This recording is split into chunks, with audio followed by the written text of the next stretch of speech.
So like I said, we are going to talk about positive behavior support today, and I want to give you just a little bit of a background in terms of where this all comes from and what's different about positive behavior support in terms of some of the more traditional ways that people viewed behavior in the past. So in the past, people really used to look at problematic behaviors or challenging behaviors as something that was inevitable if a person had a disability. So it was just sort of part of the package. People also used to think that problem behavior was sort of within the person engaging in it. So it was kind of 100% their fault and 0% anybody else's fault. The other thing that people used to think is that problem behavior wasn't purposeful at all, that it served no purpose for the person and that they just kind of did it. So that's what people used to think. And thankfully, our understanding around behavior has grown and changed quite a bit over the years, and we understand now that problem behavior, we'll call it problem behavior, it's behavior that's learned, just like any other behavior is learned.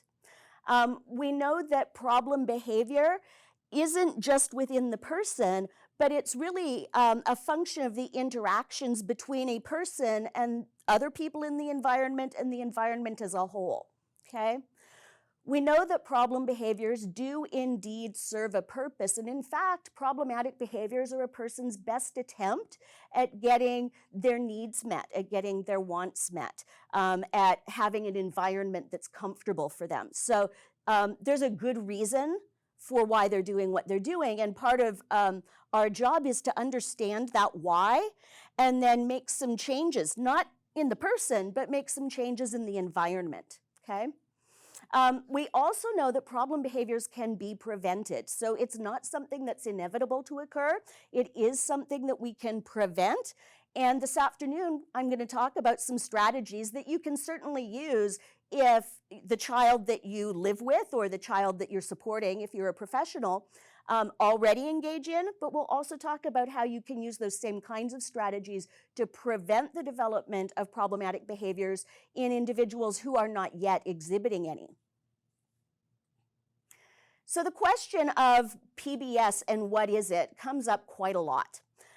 PBS, or positive behavior support, is an approach that helps us to organize a variety of supports: physical supports, social supports, educational supports, biomedical, logistical supports, all of the supports that are really needed to help achieve basic lifestyle goals while reducing problem behaviors that get in the way of achieving these goals. So our primary focus then from a PBS standpoint isn't on making the behaviors go away. It's actually on making changes to those supports and making changes to the environment. And in doing so, we often see a reduction in those problematic behaviors. So that's where our primary focus goes. So if you're wondering where this comes from, it's not something that people just kind of made up. This is a field of study and a field of practice that's developed over a number of decades. And positive behavior support has been influenced by applied behavior analysis, and we'll talk a little bit about how the science of behavior and how we understand behavior has helped inform the things that we do in terms of supporting individuals. But it was also influenced by the inclusion movement. So in the 70s and 80s, particularly as individuals were moving out of institutions and moving into community settings, that movement of inclusion also informed the development of positive behavior support as a field of study and practice.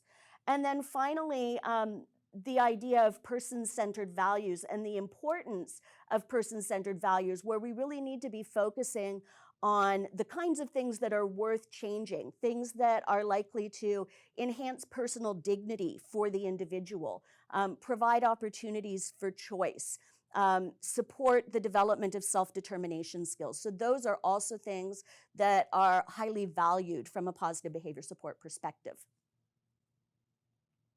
So if we think about the core features of positive behavior support, we have the application of behavioral science or applied behavior analysis, But we also use practical interventions and multi-component interventions. And I'm going to talk a little bit about what I mean by that. But what I mean by multi-component is we address the problem sort of from multiple angles. Focus on lifestyle outcomes, right? So again, this idea that we're really looking for enhancing quality of life in the end. And then finally, systems change. So recognizing that we need to focus our change on the systems around an individual and not just in changing the person, him or herself. So in terms of behavioral science and the kinds of things that we've taken from behavioral science and brought into PBS, we've really focused on what the science has taught us about focusing on issues of social importance for the individual's family, certainly focusing on and paying attention to behaviors that we can objectively observe and measure. And then the analysis part is more kind of for the nerdy, researchy kind of folk, part of where I come from, being able to show and demonstrate that it is the intervention that's leading to successful outcomes. And that's essentially what helps us develop more scientific evidence that a practice like positive behavior support is effective. Okay, so most of you aren't necessarily going to care so much about the demonstration part from a scientific aspect, but certainly you are interested in the social importance part because that's the quality of life piece. So in a positive behavior support model, we are using practices that are supported by science, and that's a really important thing. So we use what's called a functional assessment. We go through an assessment process supported by science to help us understand the why of behavior, what it is that essentially if behavior could talk, what is the behavior saying? So that we understand from the perspective of the person who engages in behavior, why it is they're doing so. And again, they're doing so for a very good reason from their perspective. We use behavioral science to help us prevent problematic behaviors. So a lot of our science is focused on strategies to prevent problematic behavior by changing the environment. If we change the environment, does that influence a person's behavior? We don't have to make them change their behavior. We can provide them with a better environment, and in doing so, their behavior changes. So that's something that behavioral science has brought to this. Certainly, teaching is important. So sometimes individuals are having difficulty learning new behaviors. And so part of our job is to identify the kinds of skills that they might have difficulty with and provide some instruction to help them, okay? And then finally, using consequences in an informed manner. So what's important to recognize is that we really focus our consequences on promoting or encouraging the kinds of behaviors we would like to see, right? Things that are generally appropriate behaviors. And we avoid sort of paying off or reinforcing or rewarding behaviors that would be seen as problematic. If necessary, we might design specific interventions to try and reduce problematic behaviors if all of our other strategies haven't helped to address those problematic behaviors. So we might add something else, and we'll talk about that later. But primarily, our focus is on preventing problematic behaviors and arranging the environment to encourage more appropriate behaviors, teaching new skills when necessary, and really making sure that people are accessing what we call reinforcement, but essentially what people like and enjoy as a way of letting them know that their behaviors are acceptable or appropriate, okay? So in terms of multi-component interventions and what it is we mean by that, we're really talking about interventions, first of all, that can be delivered by families so that families can learn how to use these strategies and embed them in their daily lives.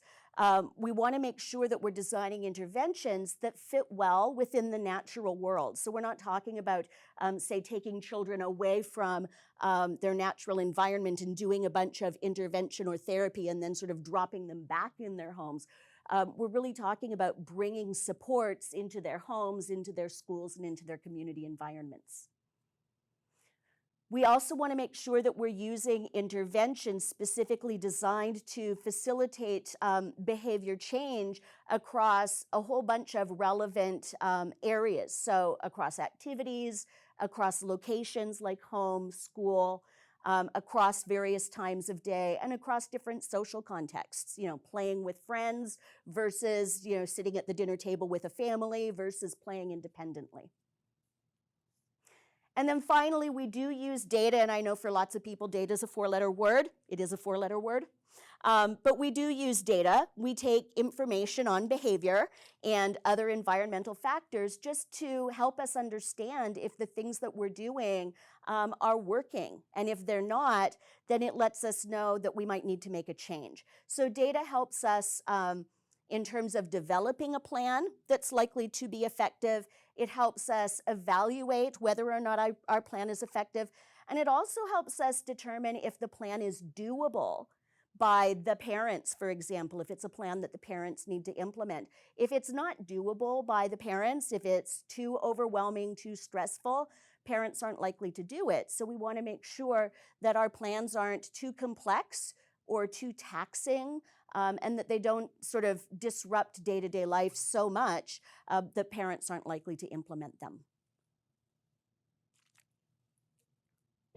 In terms of lifestyle outcomes, we're really committed, from a PBS perspective especially, to lifestyle change. So what we see oftentimes is when families have children who are engaging in significant problem behaviors, oftentimes those behaviors interfere with being able to do the kinds of things that families want to do. We start to see that families don't go out as often. They don't engage in recreational activities as often. They don't visit people as often. I know we're not visiting people right now a whole lot anyway, but they don't do the kinds of things that they typically would want to do. And so part of our commitment is to really helping families make changes so that the whole family's lifestyle improves. So that's a big piece of what we're looking at. We're also looking at providing longitudinal support. So as opposed to coming in for a short period of time and then going away, bye, good luck with that, we really like to try and provide longitudinal support to really ensure that those improvements maintain, and that they maintain across environments and even across transitions. So say from elementary school to high school or high school to adulthood. So sometimes there are families that I might be working with at the school level and things are going great and I eventually sort of fade myself away. But as the individual sort of reaches the end of high school years and it's time to start thinking about transitioning to adulthood, the family might call me back and say, okay, well, we're kind of getting ready for this big transition. How can we plan to effectively support our son or our daughter as we go through that process? Okay, so lifestyle support. The primary goal at the end of the day really is about improved quality of life. That's what we're looking for. First, improved quality of life for the individual, but also improved quality of life for family members. If we're talking about providing support in a school setting, for the teacher, for the other professionals in the classroom, for the other kids in the classroom. So really improved lifestyle outcomes for whoever else is involved. Reduction of behavior is really our secondary goal. What we find is that reduction of problematic behaviors often just kind of reduces if we do a really good job on some of those environmental arrangement strategies and preventative strategies in teaching. Individuals start engaging in different behaviors, and the problem behaviors oftentimes sort of fall away. So finally, this idea of systems change and what systems change has brought to PBS. This is really focusing on, again, not just the individual. So this moving away of thinking the problem is within the person, and instead really looking at the larger environment or system and looking at what kinds of things not only might need to change in that system, but also understanding the system and how to work within the system. So recognizing that interventions need to fit a family schedule and they need to be consistent with the family culture and the structure of the family and just the way that that household runs. So I work with lots of families in different family homes, and what intervention looks like in one home is often different from what intervention looks like in a different home, because different families do things in different ways and have different family cultures. So part of my job as a PBS practitioner is to really try to match my interventions to the culture and the way in which a particular family runs, and making sure that my interventions are a good match with that. Finally, we've got an emphasis on person-centered planning. So really focusing on the individual and what a good quality of life would look like for that individual, and building from there. Team-based decision-making is also an important thing. So while certainly I could come in, look at a situation and say, well, here's what you should do, that would be what I would do, but it isn't necessarily taking into consideration the way in which that environment works. And so it's really important that members from that environment, team members, be they parents or the school team or group home staff, if we're talking about other environments, but the people in those environments need to be involved in helping to identify the kinds of strategies and supports that are most likely not only to work for the person, but fit within that environment. Okay, so that's a really important thing. Again, if the interventions are good, but they don't fit the context, people aren't going to use those interventions, so then it doesn't matter how good the strategies are. So I have to make sure that in the development of PBS plans, not only are we using appropriate strategies, but that the appropriate strategies are a good fit for that environment.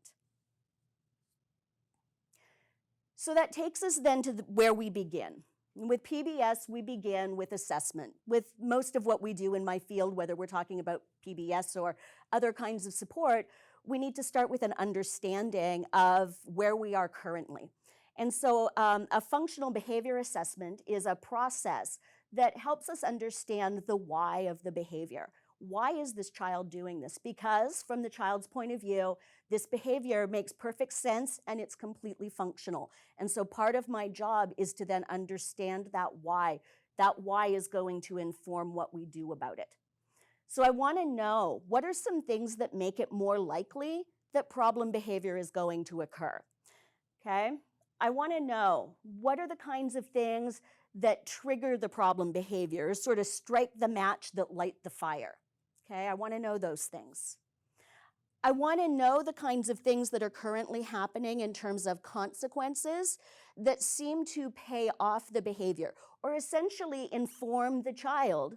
The behavior you are using is exactly the behavior you should be using to get what you want, right? Because that's essentially what consequences are saying. This behavior works, keep doing it. And so I want to know, what are those consequences? What is it that the child wants or doesn't want, right? I want to have a good understanding of that. So our assessment then is going to guide us towards a positive behavior support plan. It's going to chart our course, essentially, make our map for intervention planning. So a comprehensive positive behavior support plan that's multi-component in nature, again, is not just about making it stop. And the title was kind of a way to draw you in, but we're less about making it stop and more about what other kinds of things can we do first. So we want to think about enhancing the environment. What kinds of things can we do in the environment itself that reduces the likelihood that problem behavior will occur at all? Then we want to think about, what are some of the things we can do to prevent problem behavior? How can we not light the match, right? How can we deliver the match but not light it, okay? We want to think about, what are some new behaviors maybe that this person doesn't know how to do? What are some skills that aren't yet part of this child's repertoire? And if we need to teach those skills, how are we going to go about teaching those skills?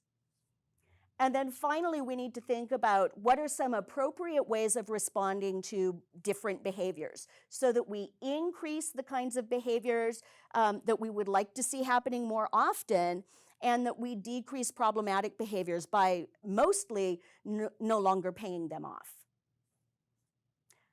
So this leaves us then with a process. We start by identifying the problem and determining what our goals are. From there, we gather some information. We start our assessment. We do some interviewing, we gather some data, and from that, we develop some hypotheses about why we think this behavior is occurring. What is it about the environment that seems to lead to problem behavior? What kinds of things are happening after behavior that seem to give the message to the child, great job, that's exactly what you should do, keep that up. Then we go about designing our positive behavior support plan. We implement that plan, right? And my role when I'm working with families or school teams or whoever I'm working with, part of my role is to support the family, the school staff, the whoever, in implementing that plan. So I provide some training in how to use specific strategies. I might model some of those strategies. I then sort of start to back my way out as people become more skilled at implementing those strategies so that they can do it for themselves. And then we monitor, right? So we look to see what happens in terms of behavior. Are things improving? Great. We keep it up. If things aren't improving, then we look to see, well, why is that? If things start to improve and then they drop off, we look to see, well, is part of the issue that maybe the strategies are just too much work. They're not a good fit for the adults. The adults have lots of other things to do. And I know that at home right now, a lot of you parents who have been home with your child for a while and you haven't had the same kinds of services perhaps that you would typically have, you especially right now are feeling, no, I can't do anything more. And that's completely fine and completely understandable. And we're going to talk later today about some of the things that you can do in terms of strategies to kind of just keep things on the level. And you can certainly sort of wait until hopefully the situation calms down a bit more and some of our services start to come back. And you can then sort of jump in both feet, right? So don't be sitting at home thinking, I've got to start tomorrow and I've got to completely change the way I'm doing everything, but I'm really stressed and I don't have respite care and school isn't going well and I don't know what to do. So don't think that this is a call to action tomorrow. Sort of put this in the back of your head and go, when things slow down a little bit and I'm ready to really roll up my sleeves, then I know where to start, okay? It's also important to really remember that this process in and of itself takes a village. It's not, just the job of the parents or just the job of the classroom teacher. It really requires collaboration between all of the team members. So certainly parents and other family members, the behavior consultant or behavior analyst who might be involved in terms of doing some of that assessment and designing of the plan, and then certainly any other professionals that are involved. So it could be that the home and the school team are really collaborating to implement positive behavior support across both home and school. It could be the family collaborating with an after-school program or some other kind of program. So really, though, thinking about bringing all of the people together who support that individual and collaborating together so that we all have the same understanding of why this child might be engaging in behavior, and we all start to make some of those changes in the things that we do to help promote more appropriate behaviors.